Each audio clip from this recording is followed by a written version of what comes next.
ఇక పాట పాడించడానికి సంబంధించిన చర్చ జరుగుతుంది. అసలు తెలంగాణ పాటని ఆంధ్ర మ్యూజిక్ డైరెక్టర్తో పాడించడం ఏంటి, తెలంగాణలో ఇలాంటి చర్చ అంతా చేస్తున్నారు కదా, దాన్ని మీరు సమర్థిస్తారా? ఇప్పుడు చర్చ విషయం ఏంటంటే, పాట రాసింది ఎవరు? తెలంగాణ కవి. మొదటి విషయం. రెండోది ఏంటంటే, ఆ పాటకు విశేషమైన ఆదరణ కూడా లభించింది.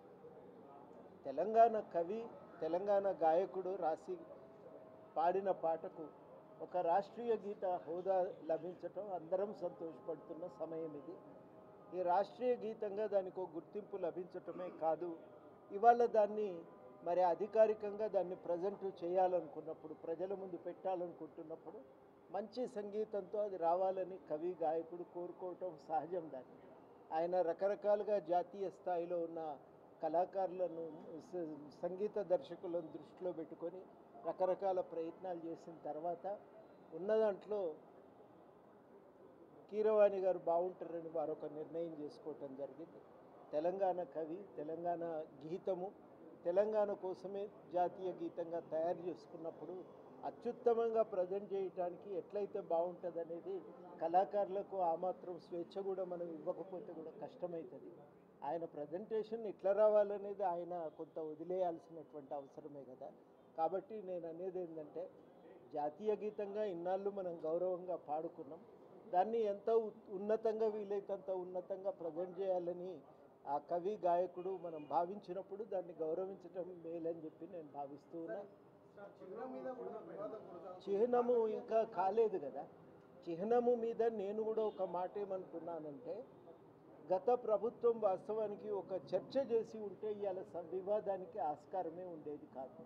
వాళ్ళు చిహ్నం తయారు చేసి ఇది మా రాష్ట్ర చిహ్నం, మీరందరూ ఆమోదించినా ఆమోదించకపోయినా దీన్ని అంగీకరించవలసిందే అని అన్నారు.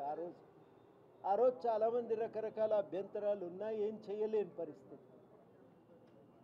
అప్పుడు కూడా ఈ అభ్యంతరాలన్నీ వ్యక్తమైనవి. ఇవాళ ప్రభుత్వం ఏమంటూ ప్రధానంగా వ్యక్తమైన అభ్యంతరం ఏంటంటే, రాష్ట్రీయ చిహ్నం అనేది ప్రజల జీవన విధానాన్ని, సంస్కృతిని ప్రతిబింబించే విధంగా ఉండాలి, దానికి తగ్గట్టుగా దాంట్లో మార్పులు చేర్పులు చేయాలని ఆ రోజు కూడా కోరటం జరిగింది.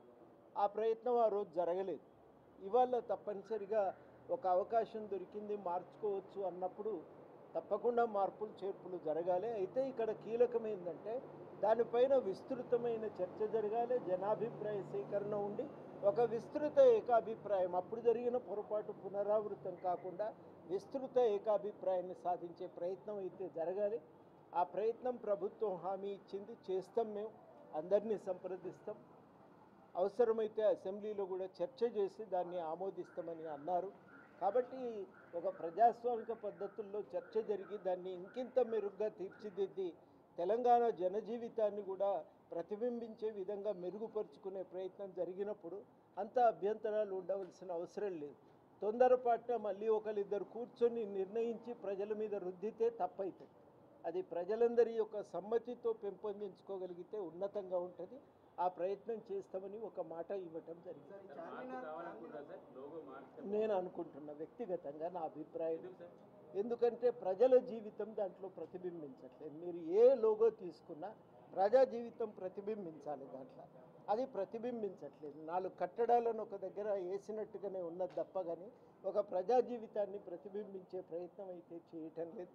ఆ ప్రయత్నం చేయకపోవటమే ఇవాళ అందరికీ కలిగినటువంటి ఆక్షేపణ. రాచరిక మూలాలు వద్దనుకుంటున్నాం. మీరు ఆ పాటలో కూడా కాకతీయ కళా ప్రభుత్వం గోల్కొండ నవాబులు అనే పదాలు, నేను ఇప్పుడు రాచరిక మూలాలు అని అంటే తెలంగాణ చరిత్రను, వైభవాన్ని గుర్తు చేసుకునేటప్పుడు మొత్తం తెలంగాణ ప్రభావాన్ని అంతటిని కూడా మనం యాద్ చేసుకుంటాం. దాంట్లో ఎవరికి లేదు. నేను ఆ జోలికి, ఆ చర్చ జోలికి పోవటం లేదు. నేను అనేది ఏంటంటే, ఉట్టిగా ఒక కట్టడాన్ని పెట్టడం కాదు, తెలంగాణ ప్రజా జీవితం ప్రతిబింబించాలనేదే నేను ప్రధానంగా కోరుకుంటున్నా. ఆ ప్రజా జీవితం ప్రతిబింబించే విధంగా లేదు కాబట్టి దాన్ని సవరించుకోవాలి. అందులో చారిత్రక కట్టడాలు ఉంటాయి కావచ్చు.